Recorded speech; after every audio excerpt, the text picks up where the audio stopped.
So thanks for coming, guys. I'm just going to be going over a few little tips and tricks on design stuff, and then a little bit of color trends and what we're seeing in the industry right now. So if you guys have any questions whatsoever during this presentation, please stop me. And Navi's going to be doing the little presentation. She doesn't like to speak much, but so I'm making her to do the setup. So basically we're a team of 3 designers plus Lori. She does our blinds from Hunter Douglas. So this is our Navi. My name is Shannon, and this is Brittany. And she's going to be doing her own little presentation too on some Intuitive Home, her new little business that she's doing, and some crystals and how to get some positive energy going in your design. So I'll start with just a couple little design tips, I guess. So how crazy interior designers think. Basically, it's not that complicated.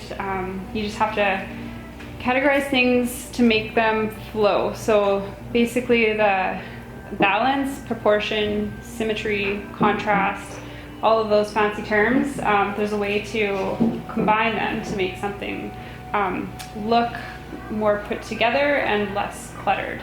So we kind of do a little bit more like minimalist design here,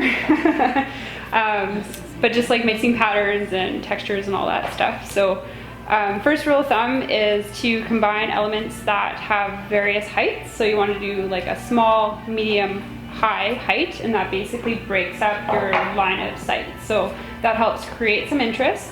And then another way to make things look not so busy is to add some contrast. So what contrast does is it focuses your attention to a single element so that everything doesn't just jump out at you. So that would make it look busy. So in this little setup here, we've kind of combined a couple of different colors, not colors, but neutrals. And then the black obviously is kind of our contrast against the grays. So if you're doing a bookshelf or something, for instance, you just want to make sure that you have the 3 different heights, and then usually balancing the space with, when you do contrast, you'll want to balance on either side. So you don't want all of your contrast to be in one certain area. You want to make sure it's balanced, again, visually to draw your eye in different directions.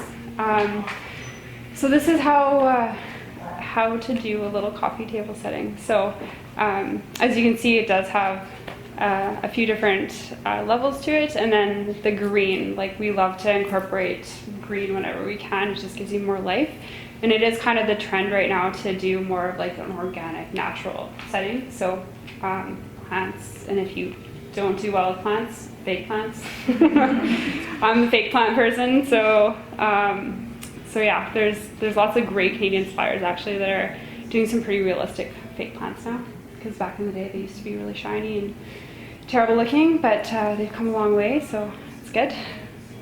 So that's our little proportion thing. So yeah, with bookshelves and stuff, some people find it a little bit tricky, but you have to kind of have that OCD look to it that'll give it that direction. And then I guess for tips and trends for what's kind of coming out there in the industry right now, it's more organic, natural. So about 10 years ago, we used to be very dark, piano black finishes and espresso kitchens and beige and browns. Then we kind of transitioned into the gray tone, the gray era, where everything was gray, very contemporary. And then now, like, what else do we have? We're done with the browns, we have no more grays, so we're going with grayish. So it's basically the warmer tone of that gray that's been out there for so long. And again, like the natural, so lots of white walls, and then the elements that we're making stand out are more the warmer wood tones so that it doesn't look like a sterile environment. So we were kind of really hard on that mid-century era. So I try to not go too specific into a style, because in 5 years you're gonna be like, oh, I don't like my super rustic table anymore. It doesn't go with anything because I want mid-century modern now. So what we try to do with our clients is do more of like a transitional style. So your larger pieces are going to be something that would potentially go with a rustic, traditional, contemporary, all those different styles because you don't want to spend money again on those pieces. So you want to kind of incorporate other elements that are more cost effective to change your style.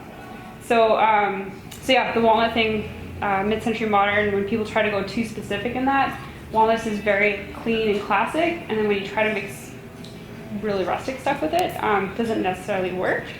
So yeah, just kind of, when you're doing something like that, just make sure you have that in mind, that you might not want to keep the same thing for 10 years if it's very specific.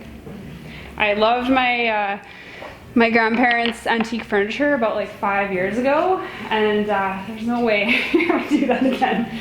When I was like in the refinishing things, I was like, oh, lots of detail and stuff, and I'm very like ultra modern and contemporary now, so I had to get rid of all that stuff like 5 years ago. So personally, I learned that from the hard way too.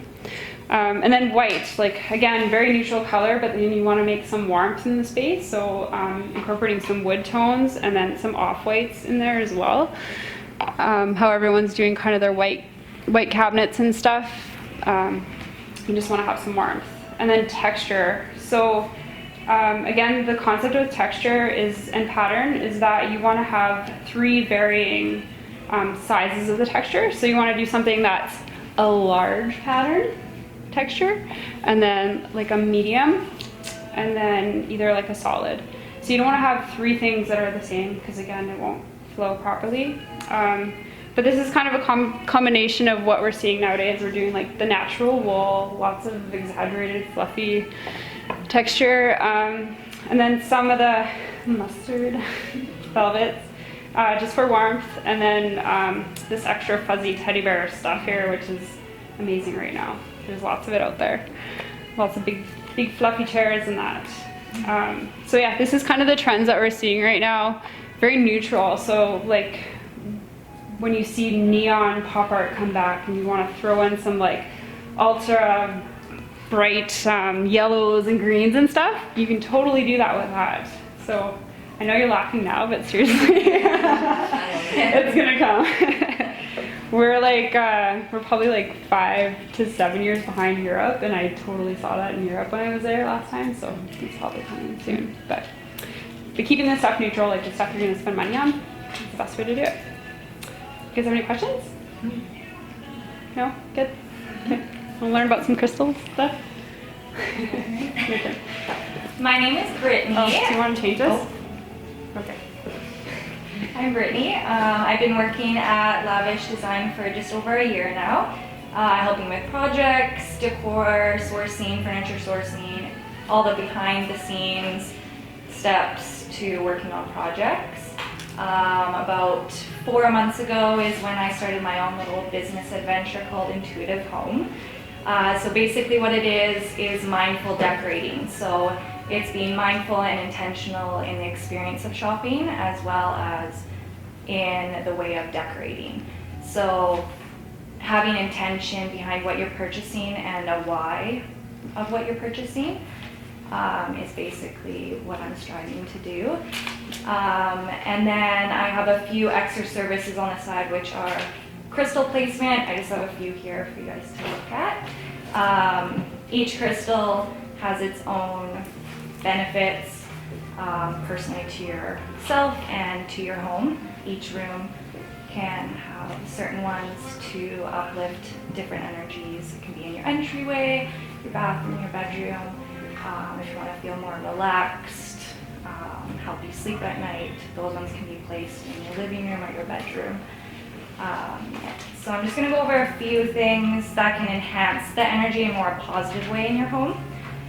So one being colors. So this can be anything from your wall color to colors in decor, in your art, basically anything in your home. It affects your environment and your energy. Another one being crystals again, so enhances the energy personally and in your home as well. Another thing is eco-friendly decor sourcing as well, which is another service I provide as well. If you can switch out little things that are plastic for bamboo, it just makes your house more mindful and intentional as well. Another thing is earthy accents, so anything that's naturally made, so concrete, metals, woods, natural fibers such as cotton, linen, flax, hemp, anything that's natural is also being mindful because you're bringing outside inside. Another thing is natural light. So natural light enhances your energy as well. If you see sunshine, it makes you happy, it makes you more light. That helps as well. And then the last thing is anything that's personal to you. So it can be anything that's gifted from you, from a family member or friend, anything that you bring home from traveling, anything that has a sentimental hidden meaning behind it just enhances the energy as well in a more positive way. I think the smaller touches in decor is what really starts to tell the story in your home, really helps people get to know who you are, your style, and what you kind of want for your home. And in the decor, that's what people can kind of see of who you are. So that's a little bit about my newest adventure. Hopefully those little tips helped in some way.